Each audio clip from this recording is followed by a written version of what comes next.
Imaginez un instant, vous marchez dans un brouillard épais, courant sans fin vers un horizon flou, croyant que la richesse vous attend quelque part, comme un trésor caché. Et si je vous disais que ce trésor n'est pas au bout du chemin, mais déjà en vous, dans votre façon de penser, d'agir et de voir le monde? Ce que vous êtes sur le point de découvrir pourrait transformer votre avenir financier à jamais. Prêt à voir la vérité que 97% des gens ignorent? Alors, ouvrez grand les yeux et écoutez bien. Redéfinir la richesse. La plupart des individus passent leur existence à pourchasser des billets verts, comme s'ils poursuivaient un mirage dans un désert sans fin. Mais voici une vérité peu partagée, la véritable abondance ne se mesure pas uniquement aux chiffres alignés sur un relevé bancaire. C'est une mentalité, une rigueur, une vision profonde de l'existence. Alors que 97% des gens restent englués dans un tourbillon de manque et de combats quotidiens, les 3% restants ont percé un secret fondamental: la liberté financière ne repose pas sur le montant de vos revenus, mais sur la manière dont vous réfléchissez, décidez et évoluez chaque jour. Ce n'est ni une question de hasard, ni de diplôme prestigieux, ni de réseau influx. C'est une perspective unique, une compréhension de votre propre valeur, de votre potentiel et des courants invisibles qui sculptent votre avenir financier. Aujourd'hui, je veux vous emmener au-delà des apparences, non pas pour apprendre à accumuler des euros, mais pour adopter l'état d'esprit des prospères, aligner vos actions et transformer vos résultats pour toujours. Car voici la réalité, la pauvreté naît d'abord dans la tête, bien avant de se refléter dans votre portefeuille. La richesse, elle, commence à l'instant où vous choisissez de briser les chaînes des croyances limitantes et de réécrire votre histoire avec l'argent.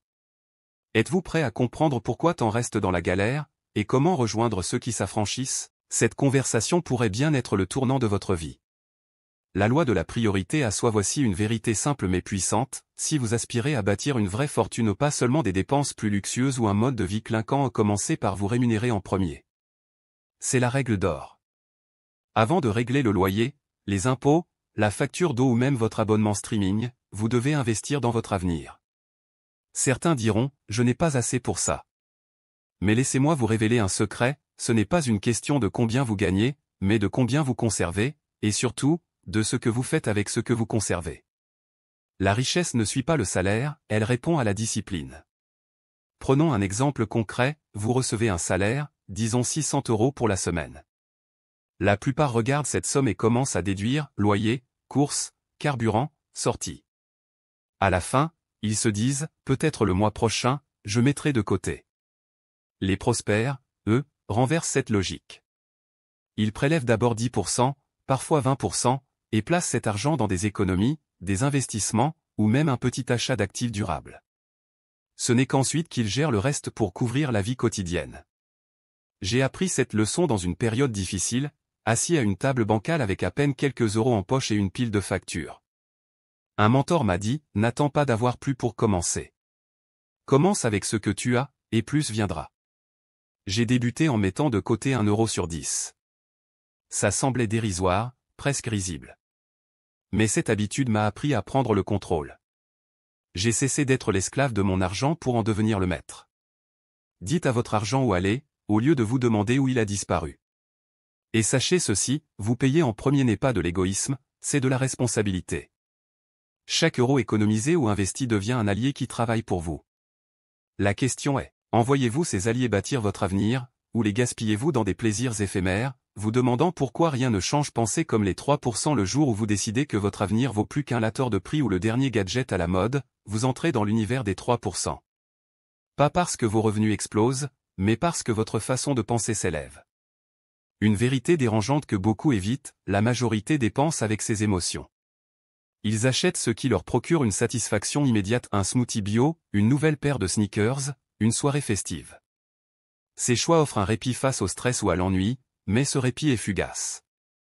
Une fois l'argent envolé, le bien-être s'évanouit, et ils repartent en quête d'un nouveau high temporaire avec des euros qui auraient pu construire un avenir solide. Les 97% vivent souvent de salaire en salaire, car leurs dépenses sont dictées par des impulsions, non par une vision. À l'opposé, les 3% ne consomment pas, ils investissent. Et investir ne se limite pas à la bourse ou à des termes financiers complexes. C'est une question d'intention, de voir chaque euro comme un outil au service d'un objectif: la retraite, l'éducation, ou l'indépendance. C'est choisir la liberté plutôt que le confort passager. Quand un membre des 3% savoure un café, ce n'est pas parce qu'il se prive, mais parce qu'il s'est posé une question clé, cet achat me rapproche-t-il ou m'éloigne-t-il de mes ambitions? J'ai connu cette tentation au début de mon parcours, quand l'argent était rare. J'avais envie de dépenser pour me sentir bien, sur le moment. Mais j'ai observé des gens autour de moi, pas forcément plus riches, mais avec des habitudes différentes. Ils réfléchissaient avant chaque achat, se demandant si cela servait leur avenir ou juste une envie passagère. Cette discipline a porté ses fruits, ils avaient des économies, des investissements, des options que je n'avais pas dépensées avec intention.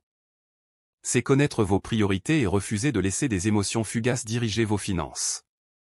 C'est une question de maîtrise, de vision, et de contrôle. Les 3% savent que la richesse ne se construit pas sur les revenus, mais sur ce qu'on en fait. Chaque euro soit bâti votre liberté, soit enrichit quelqu'un d'autre. Si vous voulez rejoindre les 3%, commencez aujourd'hui en changeant votre rapport à l'argent. Ne dépensez pas par envie, mais par décision alignée avec vos rêves. La clarté comme fondement. Une des raisons principales pour lesquelles tant de gens restent dans la précarité n'est pas un manque de revenus, mais un manque de visibilité.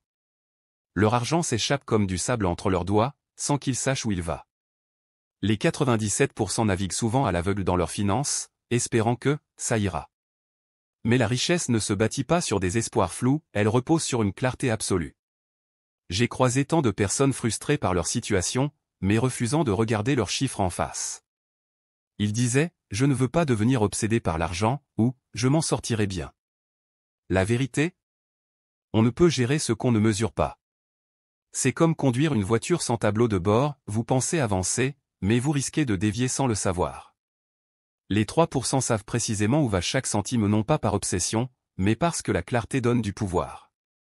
Elle révèle les fuites, les opportunités d'économie, les possibilités d'investissement. Quand j'ai commencé à prendre mes finances en main, j'ai adopté une habitude simple, un carnet de suivi. Chaque semaine, je notais ce que je gagnais, dépensais, économisais et investissais. Parfois, c'était inconfortable. Je voyais des dépenses inutiles, des achats oubliés. Mais cette transparence m'a permis de redresser la barre. Et voici le secret, suivre ses finances transforme vos choix. En observant vos flux, vous repérez des schémas au trop de resto, des abonnements inutiles, des achats impulsifs. Cette prise de conscience crée naturellement l'envie de faire mieux.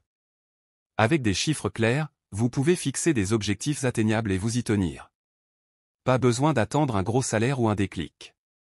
Commencez aujourd'hui, avec ce que vous avez. Un carnet, une appli, une feuille Excel ou peu importe. L'essentiel est la régularité. Suivez vos finances chaque semaine, analysez honnêtement, ajustez aux besoins. Cette habitude devient le socle de votre avenir financier.